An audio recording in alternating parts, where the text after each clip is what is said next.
पृथ्वी, जिसे विश्व अथवा द वर्ल्ड भी कहा जाता है, सूर्य से दूसरे क्रम में तीसरा ग्रह है। पृथ्वी नाम पौराणिक कथा पर आधारित है, जिसका महाराज पृथु से है। इंग्लिश में इसे अर्थ के नाम से भी जानते हैं। अर्थ एक जर्मन भाषा का शब्द है। इस शब्द का साधारण मतलब ग्राउंड है। पृथ्वी आकार में पांचवा सबसे बड़ा ग्रह है और यह सौर मंडल का एकमात्र ग्रह है जिस पर जीवन है। नमस्कार दोस्तों, तो आज हम पृथ्वी के इतिहास के बारे में जानेंगे कि इनका निर्माण कैसे हुआ, इन पर जीवन कैसे संभव हुआ। इन्हीं बातों को आज हम विस्तार से चर्चा करेंगे और जानेंगे भी। पृथ्वी ग्रह का निर्माण लगभग 4.5 अरब वर्ष पूर्व हुआ था और इस घटना के 1 अरब पश्चात यहाँ जीवन का विकास हुआ था। वैज्ञानिकों द्वारा रिसर्च के अनुसार पृथ्वी लगभग 4 बिलियन वर्ष पहले की है। लगभग इसी समय ही पूरे सौर मंडल की उत्पत्ति हुई थी। पृथ्वी का निर्माण एक गुरुत्वाकर्षण बल द्वारा सूर्य के आसपास घूर्णन करते हुए गैस तथा डस्ट के मिश्रण से हुआ है। पृथ्वी में सेंट्रल कोर, रॉकी मेंटल तथा एक सॉलिड क्रस्ट है। वैज्ञानिकों का मानना है कि 4 बिलियन वर्ष पहले हमारी पृथ्वी का ज्यादातर हिस्सा खौलते हुए लावे जैसा रहा होगा। बाद में जैसे जैसे लावा ठंडा होता गया, धरती के ऊपरी सतह का निर्माण होता गया।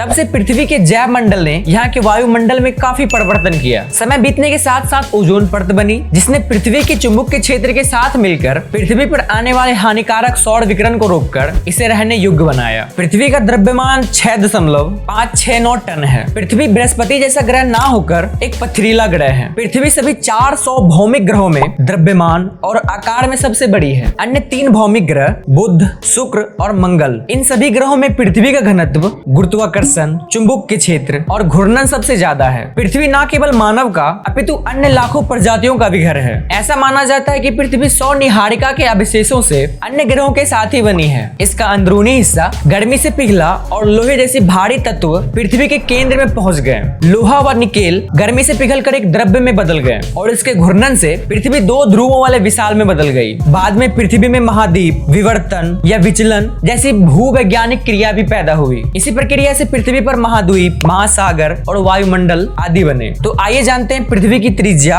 और सूर्य से दूरी। पृथ्वी का अर्धव्यास लगभग 6371 किलोमीटर और आकार के आधे पर सौर मंडल में 5वां बड़ा पिंड है। पृथ्वी सूर्य से करीब 150 मिलियन किलोमीटर की दूरी पर स्थित है। इस दूरी को एस्ट्रोनॉमिकल यूनिट नाम दिया गया है। सूर्य के प्रकाश को पृथ्वी तक पहुंचने में लगभग 8.3 मिनट का समय लगता है। पृथ्वी की आंतरिक संरचना सल्कीय अर्थात पर्वतों के रूप में है, जैसे प्याज के छिलके परतों के रूप में होते हैं। इन परतों की मोटाई का सीमांकन रासायनिक विशेषताओं अथवा यांत्रिक विशेषताओं के आधार पर किया जा सकता है। पृथ्वी की मुख्य रूप से 4 परत है। इसके सबसे अंदर इसका केंद्र है, जिसे क्रस्ट तथा मेंटल घेरे हुए रहती है। सबसे बाहर में भूपटल होता है। पृथ्वी के इनर कोर का अर्धव्यास 1221 किलोमीटर का है। यह लोहा और निकेल से बना हुआ है। यहाँ का तापमान 10,830 फ़ारेनहाइट यानी कि 6000 डिग्री सेल्सियस होता है। इसके ऊपर 2210 किलोमीटर मोटी परत होती है, जिसका निर्माण भी लोहा, निकेल तथा विभिन्न तरह के रसायनों से हुआ है। आउटर कोर और क्रस्ट के बीच में मेंटल वाली सबसे मोटी परत होती है। पृथ्वी का सबसे बाहरी हिस्सा लगभग 30 किलोमीटर मोटा होता है। तो आइए जानते हैं पृथ्वी की सतह के बारे में। मंगल और बृहस्पति ग्रहों की तरह ही पृथ्वी के पास भी ज्वालामुखी, पहाड़, घाटियां आदि हैं। पृथ्वी का लिथोस्फेयर जिसमें क्रस्ट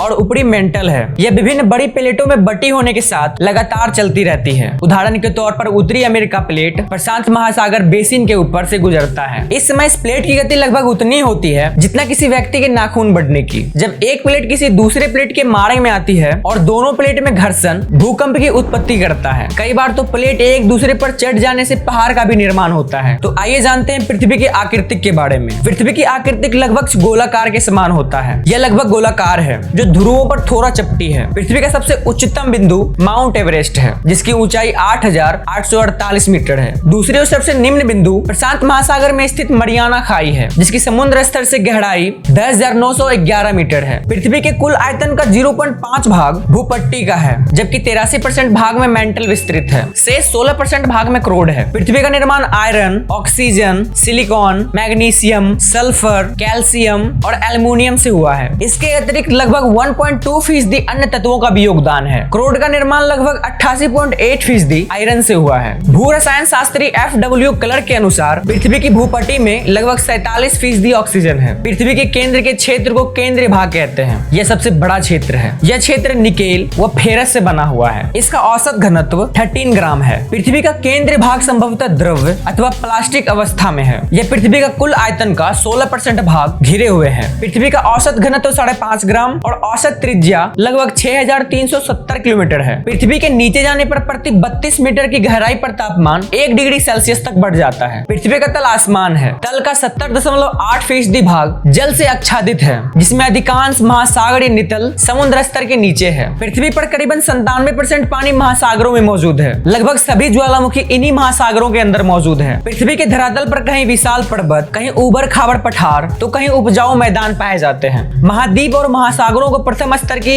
स्थलाकृत माना जाता है, जबकि पर्वत, पठार, घाटी निचले स्तरों के अंतर्गत रखे जाते हैं। पृथ्वी का तल समय काल के दौरान प्लेट टेक्टोनिक और क्षण की वजह से लगातार परिवर्तित होते रहता है। प्लेट टेक्टोनिक की वजह से तल पर हुए बदलाव पर मौसम, वर्षा, उष्म चक्र और रासायनिक परिवर्तन का असर पड़ता है। हिमीकरण, तटीकरण, प्रवाल भित्तियों का निर्माण और बड़े उल्का पिंडों के पृथ्वी पर गिरने जैसे कारकों की वजह से पृथ्वी के तल पर परिवर्तन होते रहता है। पृथ्वी अपने अक्ष पर लगातार घूमती रहती है। इसकी दो गतियां हैं, एक है घूर्णन और एक है परिक्रमण। आइए इन दोनों को विस्तार से जानते हैं। पहले जानते हैं घूर्णन के बारे में। पृथ्वी के अक्ष पर चक्रण को घूर्णन कहते हैं। पृथ्वी पश्चिम से पूर्व दिशा में घूमती है और एक घूर्णन पूरा करने में 23 घंटे 56 मिनट और 4 सेकंड का समय लेती है। इसी से दिन व रात होते हैं। अब आते हैं परिक्रमण की ओर। पृथ्वी सूर्य के चारों ओर अंडाकार पथ पर 365 दिन 5 घंटे 48 मिनट 45 सेकंड में एक चक्कर पूरा करती है, जिसे उसकी परिक्रमण गति कहते हैं। पृथ्वी की इसी गति की वजह से ऋतु परिवर्तन होते हैं। इसी को 6 घंटे जोड़ जोड़ कर जो एक दिन बढ़ता है वह हर चौथे साल में फरवरी में जोड़ दिया जाता है। वही फरवरी का महीना 29 दिन का होता है। इसी को लीप ईयर कहते हैं। पृथ्वी का एकमात्र उपग्रह भी है, जिसे चंद्रमा कहते हैं। चंद्रमा पृथ्वी का एकमात्र प्राकृतिक उपग्रह है। यह सौर मंडल का 5वां सबसे विशाल प्राकृतिक उपग्रह है, जिसका व्यास पृथ्वी का 1/4 तथा द्रव्यमान 1/81 है। पृथ्वी स्वयं की ही धुरी पर 23.5 डिग्री झुकी हुई है। सूर्य के चारों तरफ चक्कर लगाते हुए भी धरती इसी तरह अपने अक्ष पर झुका रहता है। पृथ्वी के इसी झुकाव के रहते ही मौसम में बदलाव आते हैं। साल भर में एक समय धरती का उत्तरी गोलार्ध सूर्य की ओर झुका रहता है और दक्षिणी गोलार्ध सूर्य से काफी दूर रहता है। इस समय उत्तरी गोलार्ध में सूर्य प्रकाश बहुत अधिक पहुंचने पर यहाँ ग्रीष्म काल होता है। दक्षिणी गोलार्ध में सूर्य की किरणें तिरछी पड़ने की वजह से यहाँ का तापमान कम रहता है। शीत ऋतु इसी वजह से इस समय दक्षिणी गोलार्ध में पड़ने लगती है। ठीक 6 महीने के बाद यह स्थिति पूरी उल्टी हो जाती है। बसंत ऋतु के समय दोनों गोलार्ध में लगभग समान सूर्य प्रकाश पड़ता है। पृथ्वी के भूतल के आसपास एक बहुत सघन वायुमंडल है, जिसमें लगभग 78% नाइट्रोजन, 20% ऑक्सीजन और 1% बाकी अन्य गैस है। इन अन्य गैसों में आर्गन, कार्बन डाइऑक्साइड और नियोन आदि भी है। ये वायुमंडल पृथ्वी के जलवायु, मौसम आदि को खूब प्रभावित करता है। ये वायुमंडल आम लोगों को सूर्य की कई तरह की घातक किरणों से बचाता है। दरअसल पृथ्वी की तरफ आते हुए मेटोर्स अक्सर वायुमंडल से घर्षित होते हैं और रास्ते में ही जलकर समाप्त हो जाते हैं। हमारी पृथ्वी के अंदर और भी बहुत सारे राज्य छिपे हुए हैं। इन सभी जानकारियों को पता करना हमारे वैज्ञानिकों के भी पसीने छुड़ा देती है। खैर, इस वीडियो में इतना ही। मिलते हैं इसी तरह के वीडियो में किसी नेक्स्ट टॉपिक के साथ। तब तक के लिए आप अपना ख्याल रखिए। जय हिंद, जय भारत।